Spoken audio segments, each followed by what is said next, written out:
Good morning, Neverland. Welcome to our end of days, and that's DAZE. As usual, no editing here on these videos, so we're just going to kind of do one continuous stream. If there's interruptions, there's interruptions. Hopefully, I wouldn't have to make it two segments. But anyway, the greeting that I used today is from a Hook, man. One of my definitely growing up, one of my favorite all-time movies. Um, and Bob Hoskins, the actor who does Mr. Shmee, such a great job, man. I really like Bob Hoskins, his energy and everything. At least in the videos and everything, he does a great job as Captain as Mr. Shmee. And for the longest time, man, I can think of the actor's face, but the actor who plays Hook in that, I had no idea it was him. He does such a great job as Captain Hook too. It was in overall it was just a great video. And of course, Robin Williams does a great job as Peter. You know, um, it's a great movie, you guys. Good heartwarming. Claiming the past, moving forward.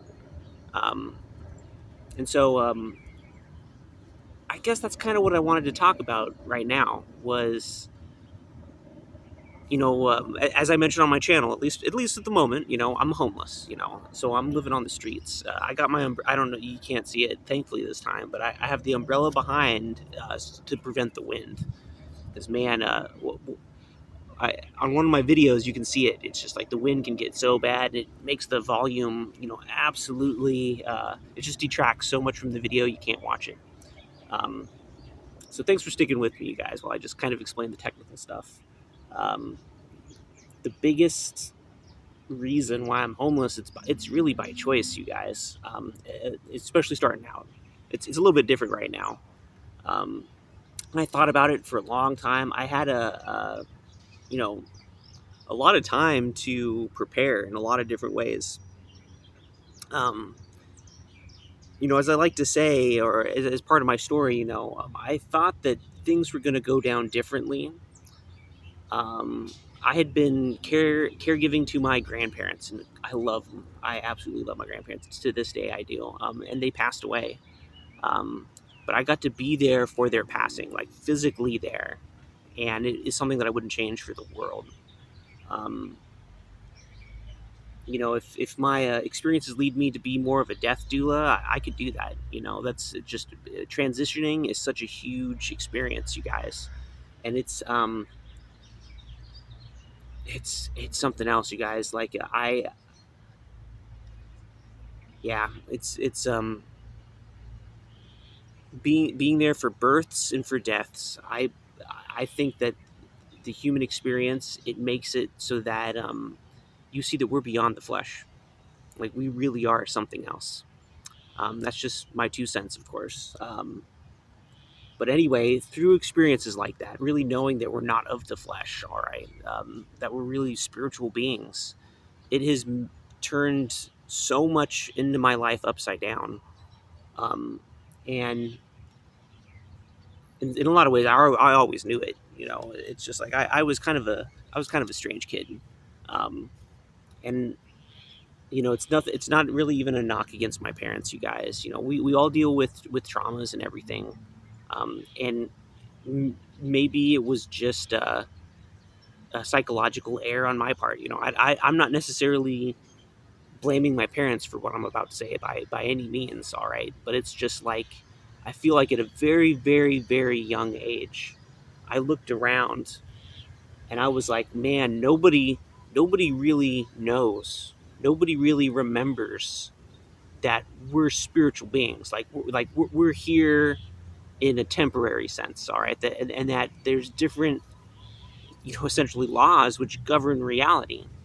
And to my child self, that was too overwhelming. It was kind of like a fragmented my personality in some different ways, my identity in some different ways, where it was like, wow, I'm this kid, super small kid, man, and I have to be the most adult person in the world, essentially, because all that I see here is a bunch of kids with trauma.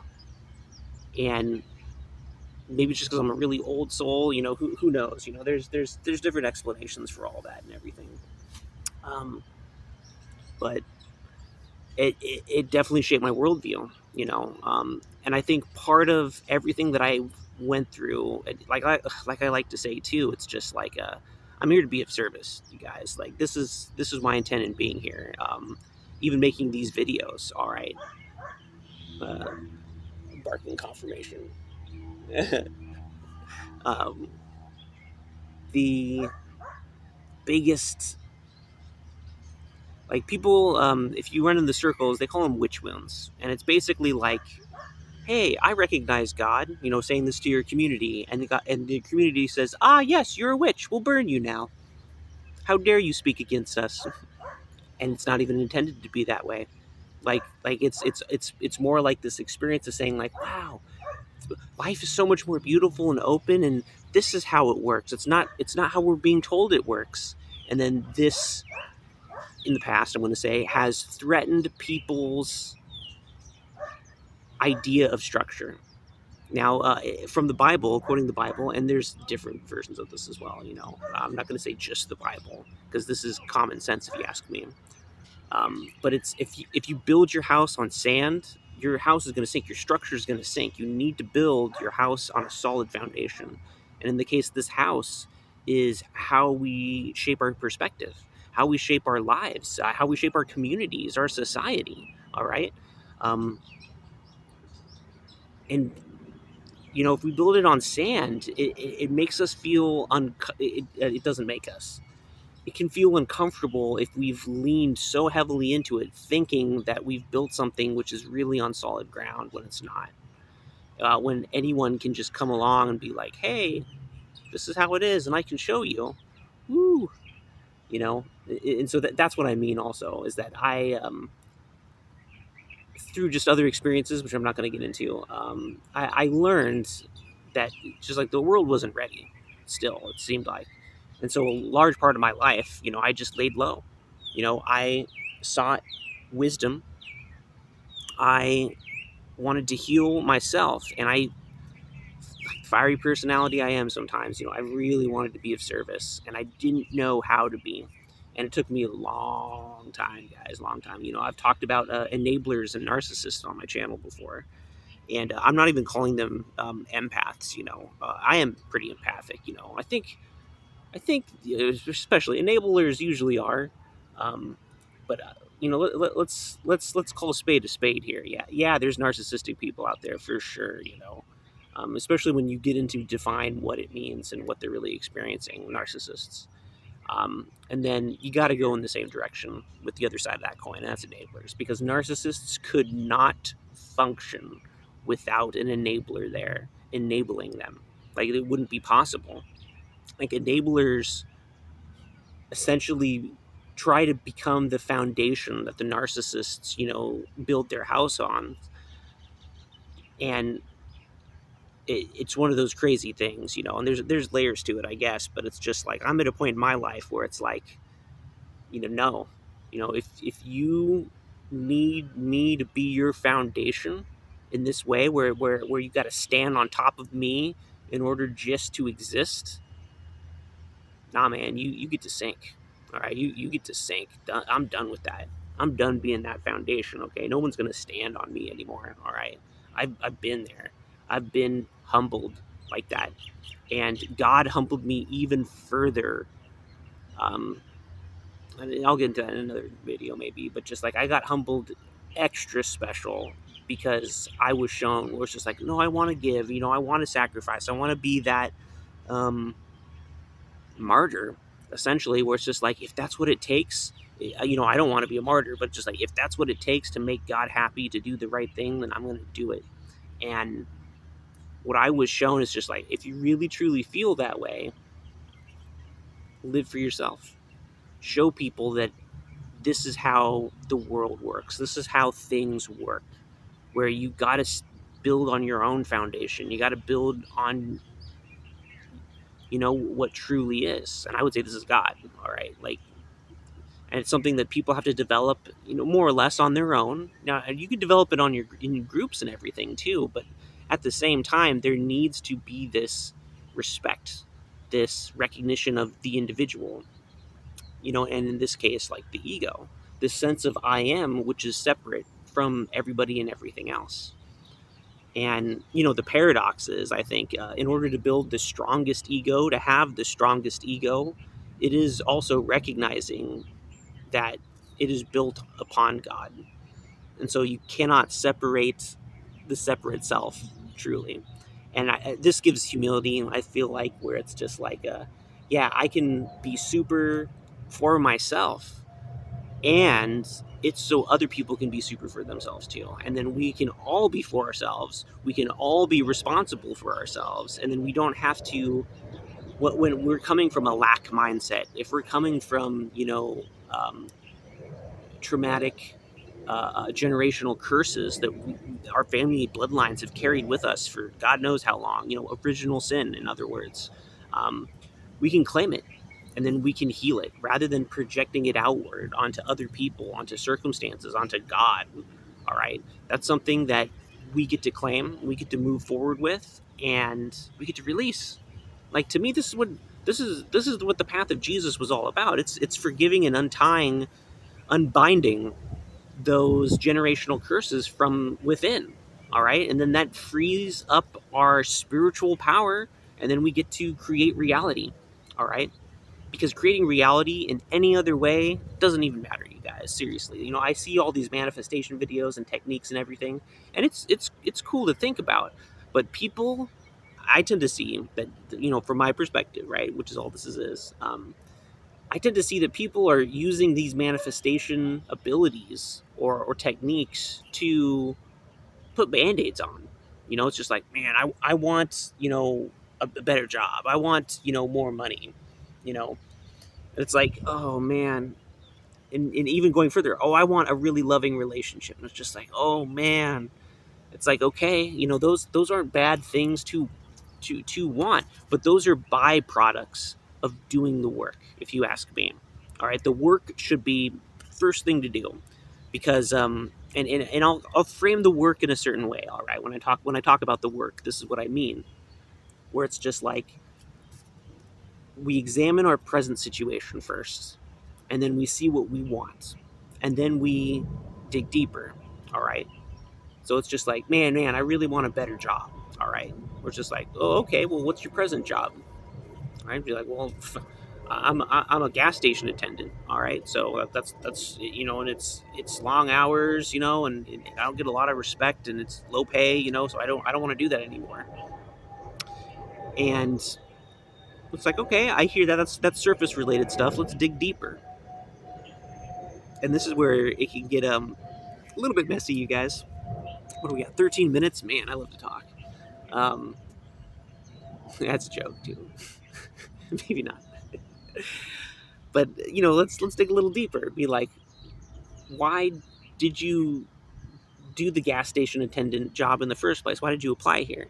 Well, and if people can be honest, right? This is why honesty, self honesty, is so important. Which is like, well, I didn't think I could get any better.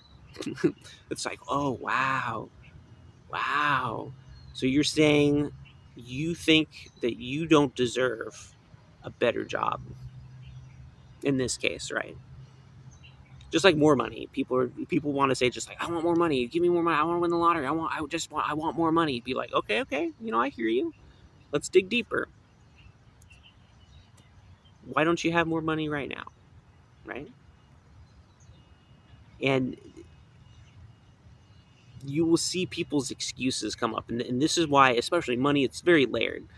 People could argue too, just like, well, hey, Keith, you don't really have any money right now. And like, I don't, I have just enough to survive right now. And I'm serious. There's only been one point in my entire history where I've had as little money as I do now, especially in an environment where I'm not living with any family. I'm not living with any friends. And at this point in my life, I don't really trust to live myself with family or friends, in so much as I seem to rub people the wrong way when I live with them. And I think that what I'm talking about is also part of it too. It's just like through my own presence and through my own life. I end up basic my energy ends up asking, what's really going on? Hmm? Are you really looking at yourself? Are you doing the work? And this rubs people the wrong way, man. A lot of people, and maybe there's people I could live with who are also doing the work, and we would just be like, bam, man. We'd be like thick and we'd be thick as tree roots. Um, intertwining with the soil. I'm just trying to think of metaphors here. Because well, and let me talk about that. Right, 15:30. That's the minutes, by the way. I'm trying to keep this within 20. Um, but yeah, maybe I'll make that a different video. I'll try to keep these ones lower. Otherwise, I can just go on and on, you guys. But yeah, when we're doing the work, all right, it's about digging deeper into whatever people want to call it, the psyche. All right, seeing what's really going about things. And what I've noticed, at least for me, is that not having the money present is a little bit like, and this is what's hard for me, is that I'm able to see different people's patterns, energetic patterns, I guess is the best way to say it. And a lot of the times it's just like I see that people don't think, just like with the job situation, they don't think that they're worthy.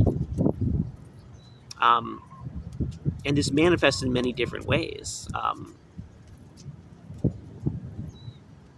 Like spending habits, man. Like my spending habits are, I wouldn't say immaculate, all right, but I'd say like I toe that line, man, where it's just like if I don't absolutely need it, I usually won't spend money on it.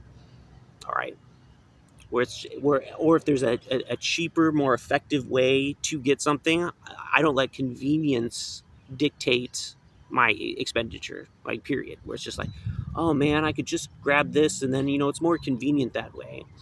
If I'm like, man, I could save $5 or something if I actually go to this other place, and then I get this, and it might even be higher quality. I'm like, that's not a choice. What are you talking about? If I can't have it right now, okay. If I got a plan to get it, okay. But to me, it's worth it to have that abundance feeling, and then to have good quality gear, good quality stuff. And I take care of my stuff. I do my absolute best to take care of my stuff, and I know that pisses people off here on the streets too. I've seen so many items get passed through people's hands here, and talking about people on the streets. We got a helicopter flying over.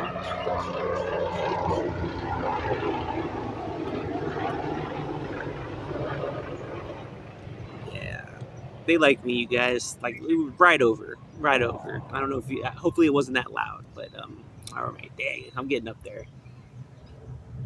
But yeah, people want to see me, man. It's just I know I'm quite the spectacle, right? It's like seeing a unicorn, walking around in public. It was a little bit of a joke, maybe not. I don't know. All I know is my experience, you guys. In so many ways, I'm a human being just like everybody else. Okay, um, I've done a lot of work. All right, maybe my soul comes from a different dimension, or maybe I'm just really old, or who the frick knows, man? I live in possibilities, so I don't even freaking know, and I'm okay with not knowing. Um, Things will be revealed when it's time to be revealed. Is the way I see it. God will reveal it to me if it's even important, because maybe it's not, you guys. Like maybe what's important is seeing like the truth, and the way that I see it is just like we're all unique. Okay, we all have our unique gifts. I think a lot of people have traded their own uniqueness to fall in line with this herd mentality, which is not healthy. Like this herd mentality, and I know it's not like that. I was going to say like lemmings, jumping off a cliff, but lemmings aren't even really like that. From what I heard, they got uh, that branding, like lemmings just go kill themselves. What really happened is that the photographers, the video filmers that were doing this documentary on lemmings, basically drove them off the cliffs. Like super, just dark stuff, man. And this is the other side of that equation, which I'm saying, as you do the work, you begin to see how dark the reality of this earth really is. And by dark, I mean, traumatized. Okay, I'm just gonna say it like it is. Where people acting from a lower sense of self without any recognition of a higher sense of self. All right. Now that's what I'm calling dark in this particular video. Okay. In every video, I'll try to define it because it does mean different things. All right. Totally. Just like a yin and yang, right? In that case, white and black, light and dark. That means, feminine, masculine. Okay. Like this is why it's so important to define what the words that we're using as good as we can. All right. Anyway, I'll just kind of leave it at there. Just as one is doing the work, just be easy. Like take it easy. That's one of the things I say in real life. Is hey man, take it easy. You know, take it easy. All right, this is. It doesn't mean not to do the work. It means to do the work and take it easy because doing the work means you start recognizing, woo, you start seeing a bunch of stuff. As I did. All right, and I started seeing a bunch of stuff when I was still in high school, and oh my god, it kind of shaped my path, you guys. And I'll say that in a different video. All right, so we'll keep it at there. Right, 21. Yeah, we'll keep it at there. So thanks for watching, you guys. Please like and subscribe. I always like talking about stuff. All right, and it's important that we do the work, you guys. And if you're using divine, God's divine gifts, some people might call it sorcery, but if you do, spell the sources in like the source, right? Sorcery in that case. And then I'm redefining what it means, right? I'm using God's gifts for God. All right, I'm using God's gifts that God gave me to the will of God. All right. So then, in that case, that's not the old, sorcery ritual stuff. And if man, words rituals aren't bad too. It's just something that is all right. And I'll try to dig. I understand how things work. All right. I'll try to tell you why in the past those things have worked. All right. And that especially coming up against somebody like me, it's not going to work. All right. I'm just saying that out there to the cross watchers. All right. And if you know what that word means. But just like my ops, people who claim to be my ops. All right. Because I don't have any ops, you guys. Not really. Like this is part of the reason why I'm so protected. I'm just putting this out there for those cross watchers too. I'm for you. I'm for me. I'm for everybody. I'm for God. You guys, like this is why it's a very very simple pattern. And once you can find out what that pattern is, it's just like it becomes super simple. All right, this is what the work is. Where it's just like whenever we deviate from that direction and that aim of God, cool. We just redirect it toward God, and then everything is cool. All right, then everything is cool, like in a good way. All right, then everything is warm or cool, or whatever it needs to be in that moment. All right, um, which is balancing the situation. All right, and which might even be imbalancing the situation. And this is why it's hard to define, you guys. This is why I keep coming back to it. There's only one absolute. There it is, all right? And this one absolute is God, all right? But it's like God knows what to do in this moment, in the present moment, okay? And so that's why it's just like as a logical being, I'm not going to make a code of logic which is absolute, all right, with the caveat other than what I've created for myself, at least, which is there's only one absolute. That's something that I can lean into. That's by basically saying, man, I trust God. That's another way of saying it. All right, it's just like I trust God. I can't know, and maybe that's that sign of humility where it's just like as a small self, right? Because I think there's a small self and there's a greater self out there, right? As a small self, I don't freaking know. I like as a small self, I want to be comfortable. I want to be happy. I want to have fun.